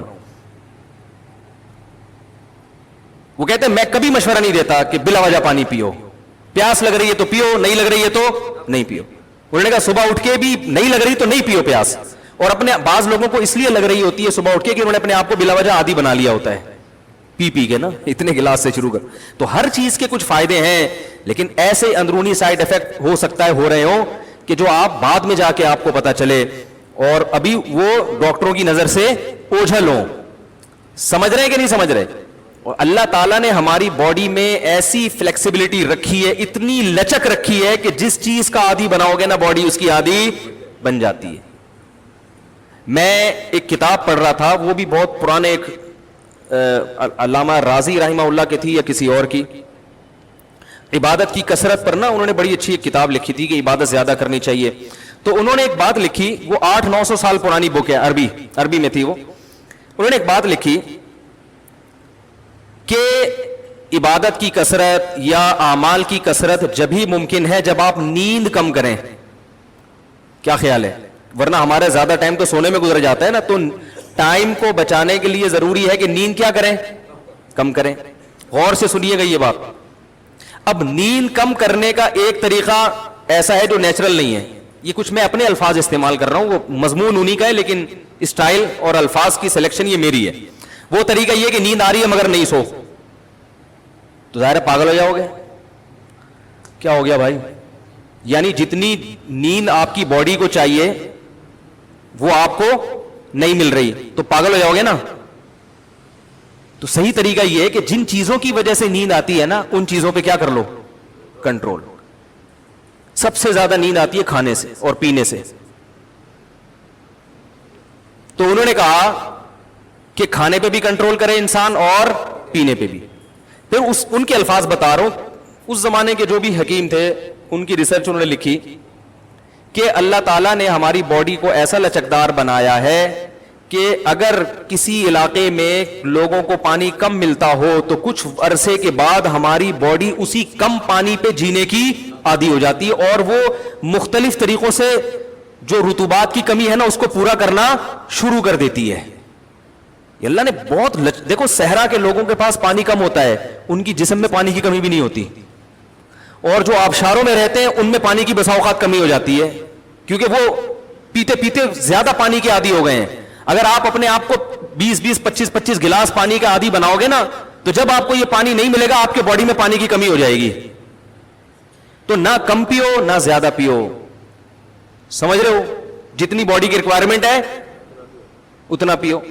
ہاں کوئی بیماری ہو اس میں ڈاکٹر کہے, شوگر لیول ہائی رہتا ہے اس میں ڈاکٹر کے پانی کی مقدار بڑھاؤ, گردوں کا کسی کا مسئلہ ہوا ہے تو اس میں پیشاب زیادہ نکالنا ہے, اس کو فلٹر کرنا ہے, تو وہ ایک الگ چیز ہے. میں نے کہا بیماری میں تو مفتی نہیں بتائے گا بھائی, ڈاکٹر ہی بتائے گا. میں تو نارمل انسان کے بچے کی بات کر رہا ہوں. 25 سال کا نوجوان ادھر ایک بیٹھا ہوا ہوگا شاید بیان میں, اچھا بھلا 25 بھی نہیں 22-23 سال اس کی عمر ہے, اینڈ سم فٹ فاٹ سو اور کے 6 گلاس پانی پی رہا ہے. میں نے کہا کیا کر رہا ہے اللہ کے بندے, تو اتنا فٹ فاٹ تو ہے. تو اس لیے تمیز سے زندگی گزارو. ٹھیک ہے, دیکھو حکیموں کی صحت اچھی ہوتی ہے نا, بار بار کہتا ہوں میں, حالانکہ ریسرچ ڈاکٹروں کی زیادہ ہے, حکیموں کی ریسرچ کم ہے. مشاہدے پر مبنی حقیقت ہے, صحت ڈاکٹروں کی اتنی اچھی نہیں ہے جتنی حکیموں کی. میں نے پچھلے بیان میں بھی کہا ابھی 71 ایئرز اولڈ ایک حکیم صاحب آئے تھے اور ہم نے ان کو مشورہ دیا کہ آپ ایک اور شادی کریں, فوراً تیار ہو گئے. بیوی کا انتقال ہو گیا تھا ان کی, تو اور بالکل صحیح, کوئی بیماری نہیں, نہ شوگر نہ بلڈ پریشر, کوئی بیماری نہیں, فٹ فاٹ, اپنی کلینک میں بیٹھتے ہیں. وہ حیدرآباد میں ہیں, اور بھی کئی میں نے حکیم مرسلین کو دیکھ لیں آپ, انتقال ہی نہیں ہو رہا ماشاءاللہ, اللہ اور لمبی عمر دے. میری والدہ بچپن میں مجھے لے جایا کرتی تھی, 90s کی بات ہے یا 80s کی, مجھے اس وقت پیدا ہوئے زیادہ دن نہیں ہوئے. جب میری والدہ مجھے ان کے پاس لے کے جاتی تھیں تو وہ بوڑھے تھے اس وقت. سن 2007 میں میرا گلا خراب ہوا, ٹھیک ہی نہیں ہو کے دے رہا, اینٹی بایوٹک کھائی, بہت علاج کی کوشش کی مگر گلا ٹھیک نہیں ہوا. حکیم مرسلین کے پاس میں اس لیے نہیں گیا, میں نے کہا ان کا تو انتقال ہو چکا ہوگا, کیونکہ جب اس دور میں میری والدہ لے جاتی تھی وہ بوڑھے تھے, تو اب کہاں بچے ہوں گے. ہم نے سوچا کہ چھوڑو, مجھے پتا ہے حکیم بہت اچھے ہیں وہ, لیکن اب کیا, چھوڑو یار. کسی نے بتایا کہ زندہ ہیں. میں چلا گیا, الحمدللہ وہ میں بیٹھا, انہوں نے نبض پکڑی ہے اور مجھے ایک کارمینہ لکھ کے دے دی یہ جو عام ہاضمے کی دوا ہوتی ہے, اور ایک دو ایسی 25 روپے کی دوا دی ہوگی 2007 میں, اور میں ٹھیک ہو گیا. 2 دن دوا کھائی ہے, گلا سیٹ ہو گیا. تو خیر پھر کیا ہوا ہے, پھر میں 2014 میں میرے پیٹ میں کوئی بیماری ہوئی ہے, کیا مسئلہ تھا مجھے بھی یاد نہیں کہ ملیریا تھا کیا تھا واللہ عالم. تو میں نے کہا اب تو انتقال یقیناً, کیونکہ بالکل بھی چانس نہیں تھا نا کہ یار وہ زندہ رہیں گے, کیونکہ جب میں 2007 میں گیا تو ان کے بیٹے بوڑھے ہو چکے تھے جو ان کے ساتھ بیٹھے ہوئے تھے مطب میں, ان کی داڑیاں سفید ہو گئی تھی. 2014 میں جب ان کے پاس گیا تو بھائی یہ بھی دین سے تعلق ہے ان باتوں کا, ہماری صحت کا بھی تو شریعت نے کتنا, نبی صلی اللہ علیہ وسلم نے تو نسخے بتائے نا صحت کے, تو میں اگر کوئی بات جانتا ہوں شیئر کر لوں تو میرا خیال ہے کوئی بری چیز نہیں ہے, یہ فائدہ ہی ہوگا انشاءاللہ. تو میں ان کے پاس 2014 میں گیا, میرا خیال تھا انا للہ و انا الیہ راجعون ہو چکا ہے, لیکن گیا تو زندہ ماشاءاللہ. پھر کیا ہوا ہے کہ پھر میں گیا ہوں 2000 پچھلے سال گیا, ابھی چند مہینے پہلے میں جب عمرے پہ گیا تھا تو وہاں گلا خراب ہوا, اینٹی بایوٹک کھائی ہے, پیٹ ایسا خراب ہوا ہے کہ صحیح ہونے کا نام ہی نہیں لے رہا تھا. اتنا علاج کرایا, اتنا پیسہ خرچ ہوا. ادھر آ کے ایک بہت بڑے اسپیشلسٹ ہیں پیٹ کے, بڑے مشہور ہیں ڈاکٹر, ہندو ڈاکٹر ہے لیکن بہت مشہور آدمی ہے, وہ یہاں بیٹھتے ہیں قریب میں ہی, ان کے بارے مشہور ہے, جس پیٹ کے بہت بڑے اسپیشلسٹ. گیا ہوں, اتنا سا بھی فائدہ نہیں ہوا, رتی برابر بھی. حکیم مرسلین کے پاس اس لیے جا رہا تھا, میں نے کہا تھا ان کا انا للہ, کیونکہ جب 2014 میں یہ وہ تو اتفاق سے غریبی تھی کہ زندہ دریافت ہوئے, کسی نے مجھے بتایا کہ زندہ ہیں, میں چلا گیا, واقعی زندہ تھے. مجھے انہوں نے دوا لکھ کے دی ہے, آپ یقین کریں گے 1.5 سے 2 دن لگے مجھے ٹھیک ہونے میں, میرا پیٹ صحیح ہو گیا. حالانکہ میں بڑے بڑے ڈاکٹروں کو دکھا چکا تھا, پہلے عام جنرل فزیشین کو دکھایا, جب کہیں ٹھیک نہیں ہوا تو پھر گیا اسپیشلسٹ کے پاس, پھر بھی ٹھیک نہیں ہوا. وہ حکیم صاحب نے دوا بھی پتہ نہیں کیا ہے, ہلکے سے چورن چٹنی, کوئی زیادہ کوئی مہنگی دوا بھی نہیں تھی. انہوں نے مجھے کہا 1 ہفتہ کھانی ہے, میں نے 2 ہفتے کھائی اور ٹھیک ہو گیا. اس کے بعد میں وہ دوا کھانا بھی بھول گیا, مجھے یاد ہی نہیں, کیوں آپ نے ٹھیک ہو جاتا تو بھول جاتا ہے. تو پھر کیا ہوا ہے کہ جب میں چند مہینے پہلے کلینک سے باہر, ان کی مطب سے باہر نکل کے آیا, میں کہیں جا رہا ہوں, واپس گھر آ رہا, تو ایک صاحب راستے میں ملے. انہوں نے کہا یار کوئی اچھا حکیم بتاؤ. میں نے کہا حکیم مرسلی نے, کہہ رہا ان کا تو انتقال ہو گیا, بہت عرصہ ہوا. میں نے کہا سب دنیا میں یہی سمجھ رہے ہیں, میں نے کہا سب یہی سمجھ رہے ہیں. میں نے کہا بھی ہوا نہیں ہے, جاؤ. یہ ایک حکیم, لیاری میں ایک حکیم تھے, لیاری میں بھائی, وہ میں میٹرک میں ہوں گا شاید اس وقت, تو بڑی شہرت تھی ان کی. تو مجھے وہ نزلے کی پرابلم تھی. میں جب ان کے پاس گیا تو اکثر میری والدہ بھی وہیں جایا کرتی تھی, تو میں نے دیکھا وہ 90-95 سال ان کی عمر کھڑے کھڑے مریضوں کا علاج کر رہے ہیں, نبض چیک کر رہے ہیں. میں نے کہا یار اتنی دیر آج جوان آدمی نہیں کھڑا ہو سکتا ہے, کھڑے کھڑے کیا کر رہے ہیں. تو میڈیکل سائنس کی ریسرچ یقیناً زیادہ ہے, لیکن نیچرل لائف کس کی ہوتی ہے, نیچر کے قریب کون ہوتا ہے, حکیم. تو میں مقصد میڈیکل سائنس کی مخالفت نہیں ہے, بڑی بیماریوں میں تو ڈاکٹر ہی علاج کرتے ہیں, کوئی ہڈی ٹوٹ جائے تو پھر حکیم صاحب ایلفی سے تو جوڑ دیں گے ویسے نہیں جوڑ سکتے وہ, ٹھیک ہے نا. اور بڑے جو خدا نخواستہ کسی کو اٹیک ہو گیا تو فوراً اس کو لے کر جائیں کہ ڈاکٹر کے پاس, ایسا نا حکیم مرسلین کے پاس لے کے جا رہے ہو, تو وہ تو حکیم مرسلین بھی کہے گا بھائی اس کو تو ڈاکٹر فوراً ایڈمٹ کراؤ, کوئی ایسی خطرناک ایکسیڈنٹ ہو گیا, کوئی بڑی بیماری. لیکن میرا مقصد یہاں بیان کرنے کا ڈاکٹروں کی اہمیت کو کم کرنا نہیں ہے, نیچر کی اہمیت کو بیان کرنا ہے. کیونکہ حکیم لوگوں کی دوائیں کیمیکل سے پاک ہوتی ہیں, جو صحیح حکیم ہیں جڑی بوٹیاں ہیں, یعنی وہ فطرت کے زیادہ قریب ہیں, اس لیے ان کے سائیڈ افیکٹ بولو بھائی کم ہیں. پھر وہ رات کو جلدی سوتے ہیں, صبح جلدی.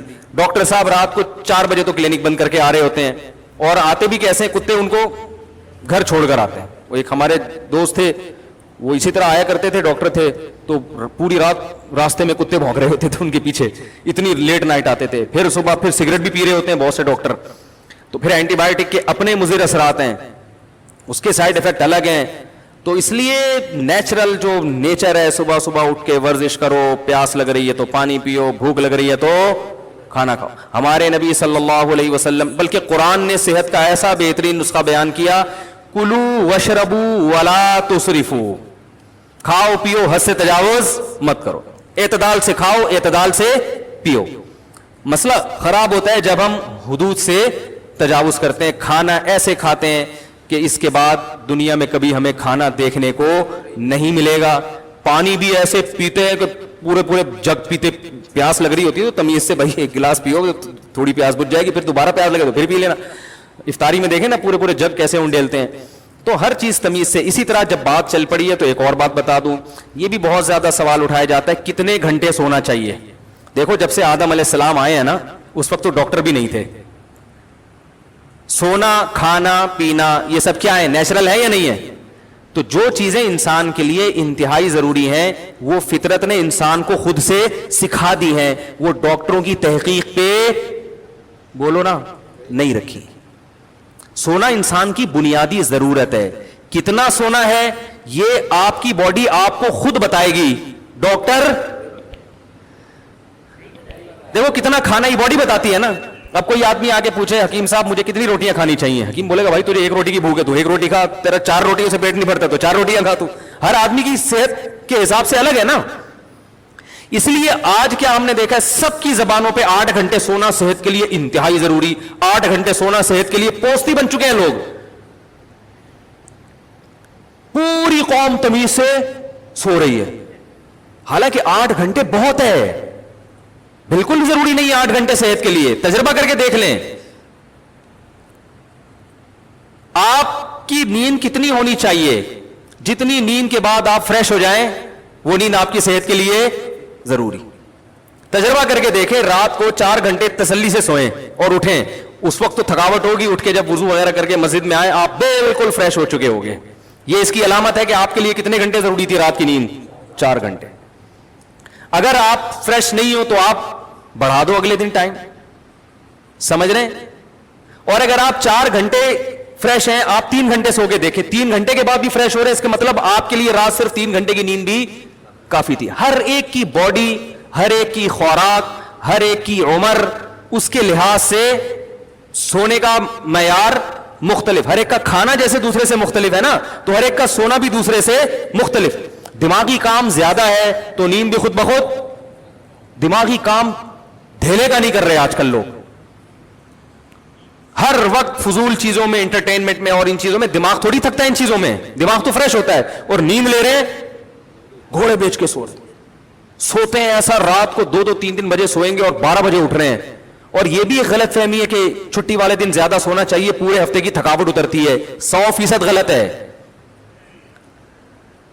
100% غلط ہے.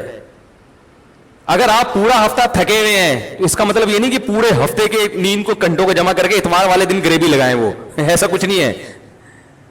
اگر آپ 4-5 گھنٹے گہری نیند سو جاتے ہیں تو پورے ہفتے کی تھکاوٹ بولو بھائی اتر جائے گی اس سے. تو میں اگر آپ اجازت دیں, بیان تو سورہ ملک میں نہیں ہو رہا, اگر آپ مجھے اجازت دیں تو میں سلیپ مینجمنٹ کے حوالے سے کچھ چیزیں آپ کو ساتھ کو بتا دوں. پھر آپ بولتے ہیں یار ہم اصلاحی بیان سننے آتے ہیں یا سونے جاگنے میں لگا دیے مفتی صاحب. یہ بھی ہماری شریعت کا حکم ہے نا کہ تبلیغ میں نکل کے کیا کہتے ہیں, کم کھانا, کم سونا اور کم باتیں کرنا, یہی بولتے ہیں نا. تو کم سونا بھی ہماری شریعت کا حکم ہے تاکہ ٹائم کو ضائع نہ کیا جا سکے. صحابہ دیکھو قرآن میں صحابہ کے کیا اوصاف ہیں, راتوں کو اللہ کی عبادت کرتے ہیں. تو اگر یہ اتنی لمبی نیند ضروری ہوتی تو عبادت کا ٹائم کب ملے گا ہے. تو 2 چیزوں کو نیند میں فوکس کرنا بہت شدید ضروری ہے. زیادہ کھائیں گے تو زیادہ سونا پڑے گا, زیادہ کھاؤ گے تو زیادہ سونا پڑے گا, زیادہ پیو گے تو بھی زیادہ سونا پڑے گا. یہ ذہن میں رکھیں. جیسی پانی جاتا ہے نا تو بھی ہمارے جسم کے جو پارٹس ہیں وہ اپنے کام کرنا شروع کرتے ہیں, وہ بھی تھکتے ہیں. پانی میں اتنا نہیں تھکتے. اب ایسا نہ ہو بلا وجہ پانی کم کر کے وہ کوئی بیماری نہ پیدا ہو جائے. جتنا عادت بن چکی ہے وہ اس عادت کو تو بہرحال اب اس کو تو لے کے چلیں, خام خامے نہ پھوڑنا شروع کر دیں. تو سونے میں 2 چیزوں کو اگر آپ نے کنٹرول کر لیا نا تو آپ بہت تھوڑا سو کے نتائج بہت اچھے حاصل کر سکتے ہیں. نمبر 1, رات کو جلدی سونا. سمجھ رہے ہیں, رات کی چند گھنٹوں کی نیند دن کی کئی گھنٹوں کی نیند سے بہتر ہے. دوسری بات, دن میں قیلولہ لازمی کرنا ہے دوپہر کھانے کے بعد, ایسی کی تیسی. سمجھ رہے ہو, زمین آسمان ادھر سے ادھر ہو جائے, جب آپ نے لنچ کیا دنیا میں کسی کا باپ بھی آپ کو سونے سے نہیں روک سکتا. سمجھ رہے ہو, یہ اتنا ضروری ہے صحت کے لیے دوپہر کا سونا. جن کے مریض بن جاتے ہیں, وہ بیمار ہو جاتے ہیں. جتنے حکیم میں نے دیکھے نا 90 99 سال کے, سب دوپہر کھانے کے بعد سوتے ہیں. نبی صلی اللہ علیہ وسلم نے فرمایا قیلوا فإن الشیطان لا تقیل,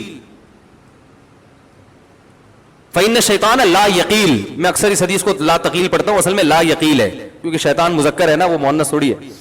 فإن الشیطان لا یقیل, آپ نے فرمایا قیلولہ کیا کرو, شیطان قیلولہ نہیں کرتا. کتنی شدید وعید ہے دوپہر نہ سونے پر. تو دوپہر آدھا گھنٹہ 1 گھنٹہ لازمی آرام کریں, چاہے نیند آئے یا نہ آئے. اور پھر رات کو جلدی سو کے جلدی اڑ جائیں. رات کو آپ جلدی سوئیں, پھر جلدی اڑ جائیں. جتنا جلدی سوئیں گے پھر جو ہے نا جلدی اٹھ کے دیکھیں کہ میں فریش ہوں کہ نہیں ہوں. اگر آپ فریش ہیں تو اگلے دن تھوڑی نیند اور کم کریں کہ یار ہو سکتا ہے اس سے کم میں فریش ہو جاؤں. میں 5 گھنٹے سو کے آپ کو محسوس ہوا میں فریش ہوں, تو اگلے دن 4 گھنٹے کرتے ہیں, ہو سکتا ہے 4 گھنٹے بھی فریش ہوں. آپ خام خام میں سوتو خان بنے ہوئے ہیں اور آپ کو لیے 3-4 گھنٹے کی نیند کافی ہو. بعض لوگوں کی صحت اچھی ہوتی ہے, ان کو 3-4 گھنٹے کی نیند بہت ہوتی ہے ان کے لیے. تو ایسے نیند کو آہستہ آہستہ کم کرتے ایک مقام ایسا آئے گا آپ کو پتا چل جائے گا بھائی بلا وجہ میں 6-8 گھنٹے سو رہا تھا, میں تو اتنی سی دیر سو کے بھی کیا ہو جاتا ہوں, فریش ہو جاتا. سمجھ میں آ رہی ہے کہ نہیں آ رہی؟ اور پھر یہ 2 ٹائم تو لازمی کرنا ہے. تیسرا ٹائم گریوی والا. وہ گریوی والا یہ ہوتا ہے کہ رات کی نیند آپ نے کم کر لی اور دن میں لازمی قیلولہ کیا. اس کے بعد اگر آپ کو دن میں کوئی ایسا ٹائم آتا ہے کہ نیند کا بہت غلبہ ہونے لگتا ہے آپ کے, بعض دفعہ ایسا ہوتا ہے, تو کہیں بھی دیوار پہ سر رکھ کے تھوڑی دیر کے لیے سو جائیں. وہ 10-5 منٹ کی جو گریوی ہوگی وہ آپ کو ایسا فریش کر دے گی کہ ہٹو بچوں. لوگ کیا کرتے ہیں جب ایسے جھٹکے آ رہے ہوتے ہیں پھر بستر پہ تمیز سے جا کے 6 گھنٹے کے لیے سو گئے, حالانکہ وہ ایک جھٹکا ہوتا ہے جو 5-10 منٹ میں کیا ہو جاتا ہے, وہ سیٹ ہو جاتے. اس کا علاج ہم کرتے ہیں چائے پی کے, گٹکا کھا کے, جو نیچرل نہیں ہے. یہ میں نے سلیپ مینجمنٹ کا پورا کورس کیا ہوا ہے کئی مہینوں کا, صحیح ہے نا. اور ویسے بھی یہ تو کامن سینس کی باتیں بھی ہیں نا, اس کے لیے یہ تو کامن سینس کی باتیں ہیں. تو آپ نے کیا کرنا ہے بھائی کہ رات کو جلدی اور صبح بہت جلدی اٹھ گئے. اور پھر اگر آفس میں کہیں نیند آ رہی ہے تو 5-10 منٹ کے لیے کہیں کونے میں جا کے, ویسے گورنمنٹ کے آفس میں تو اتنا الحمدللہ بہت زیادہ سہولت ہے سونے کی وہاں پہ نا, تو وہاں تو جو گورنمنٹ کے ملازمین ہیں ان کے لیے تو بہترین پیکج ہے. وہ تو وہاں بس وہ رات کو سوئے نہیں. بھائی میں حیران ہوتا ہوں گورنمنٹ کے ملازمین رات کو سوتے کس کیوں ہیں, دن میں ان کو اتنا ٹائم دیا جاتا ہے. لیکن جو پرائیویٹ کمپنیوں میں جاب کرتے ہیں, بہت نیند آ رہی ہے تو تھوڑا سا سر رکھ کے ایسے سو گئے. آپ دیکھیں 5-10 منٹ آپ کی نیند ہوگی, اور گہری نیند کی علامت ہے خواب آ جائے. اس کے بعد آپ اٹھو, چہرہ ویرہ دھو کے آؤ, فریش ہو کے بیٹھو, فٹ فاٹ ہو جاؤ گے آپ. تو یہ نیچرل طریقہ ہے. ہمارے اکابر نے اس طرح سے جب نیند پہ کنٹرول کیا نا, تو کم کرتے کرتے کرتے شیخ الحدیث مولانا زکریا رحمۃ اللہ 2.5 گھنٹے پہ آ گئے تھے. 24 گھنٹے میں 2.5 گھنٹے سوتے تھے وہ. لیکن آپ ایسا نہ کریں, یہ ہر آدمی ہر چیز کا وہ نہیں ہوتا. 2.5 گھنٹے 24 گھنٹے میں سوتے تھے وہ. ان کا معمول یہ تھا, وہ کبھی ایسے بستر پہ لیٹ کے نہیں سوئے. وہ کہتے تھے چلتے پھرتے سونا سیکھو, چلتے پھرتے سو. یعنی کام کرتے تھے محنت کا, جب نیند آتی وہیں لیٹ جاتے. گہری نیند, تھوڑی دیر آرام کیا, بس اٹھ کے پھر کام کرنا شروع کیا. تو ان کے مرید نے ان کی ٹائم کو کیلکولیٹ کیا, انہوں نے کہا یہ 24 گھنٹے میں جو ان کا جو سونے کا ٹائم ہے کتنا بنتا ہے, 2.5 گھنٹے. تبھی تو اتنا کام. بذل المجہود دیکھو, سعودی عرب کی یونیورسٹیوں میں ہے وہ بذل المجہود, جو ان کی ابو داؤد کی شرح ہے. تو لیکن میں نہ خود اس پر عمل کرتا ہوں نہ آپ کو کہوں گا. ہماری صحتیں کمزور ہیں, تمیز سے سو جایا کرو بستر پہ لیٹ کے, لیکن کم کریں اس نیند کو. اللہ تعالیٰ عمل کی توفیق عطا فرمائے. تو میں ڈاکٹروں کی جو فیلڈ میں ٹانگ اڑاتا ہوں نہیں اڑاتا بھائی, کوئی میں ڈاکٹر ہوں, میں تو کامن سینس کی ایک عمومی بات کرتا ہوں. اور وہ باتیں ڈاکٹر بھی کر رہے ہوتے ہیں. ایک ڈاکٹر نہیں کرے گا تو دوسرے سے پوچھیں, وہ وہی کہہ رہا ہوگا جو میں کہہ رہا ہوں. صحیح ہے نا. اجماع نہیں ہے اس پہ ڈاکٹروں کا. صحیح ہے, اتفاقی چیز نہیں ہے, یہ اجماعی مسئلہ نہیں ہے. تو اب دیکھو, پہلے ڈاکٹر کہتے تھے نا, بہت ساری چیزوں کا کہتے تھے, اب اس سے رجوع کر لیا. چینی کو کتنا کھلا کے پوری قوم کو چینی کا عادی بنا دیا. اب خود کہہ رہے ہیں وائٹ پوائزن ہے چینی, میں کیمیکل ڈالے جا رہے ہیں, ٹھیک ہے نا, اس میں پتہ نہیں کیا کیا ڈالا جا رہا ہے.